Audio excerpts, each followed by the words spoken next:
ළමයි කිරිපිටි පිටිකිරි කියන්නේ දෙකක්ද එකක්ද? මම උදාහරණයක් ගන්න ඕනේ මොකටද දන්නවද?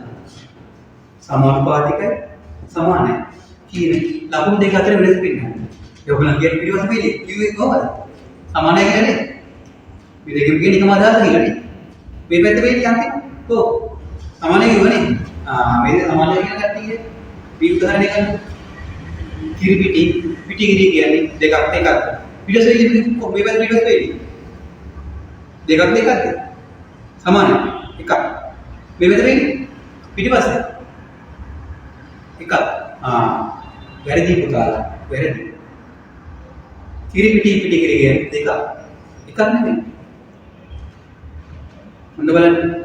කිරිපිටි ගත්තාම කිරිපිටි කියන්නේ පුතේ අපි එළදෙනුන්ගෙන් කිරි ගන්නවා. ඒ වලින් පිටි නිෂ්පාදනය කරනවා.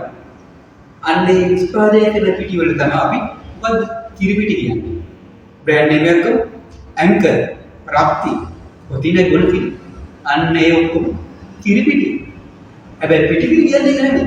පිටිකිරි කියන්නේ පුතේ ධාන්‍යවලදී බඩිරිකු තිරිකු ඔතින්නේ යටි අන්න ඒවා වේලලා පිටි කරනවා. ඒ පිටි කරලා ගන්න එකට තමයි අපි කියන්නේ පිටිකිරි කියන්නේ. ඒකට බ්‍රෑන්ඩ් නේම් තියෙනවා. මොනවද? නෙස්ටමෝල්, පොලිස් අන්න ඒවා තමයි පිටිකිරි. එතකොට කිරිපිටි කියන්නේ එකක්, පිටිකිරි කියන්නේ එකක්. නේ? ඒතර જાති දෙකක්. අන්න දෙකක්. ඒ කියන්නේ කිරිපිටි කියන්නේ තව જાතියක්, පිටිකිරි කියන්නේ තව જાතියක්. ඒ කියන්නේ ඉතින් જાති දෙකක්. සමාන නැහැ. අපි කියන්නේ සමානයි කියන්නේ නේ. හා? ඊට පස්සේ එන්න පොතේ මේකත් ඒ වගේම තමයි. සමානුපාතික කියන්නේ එකක්. සමානයි කියන්නේ එකක්. ඒ දෙක දෙවිදිහක්. ಜಾති දෙකක්.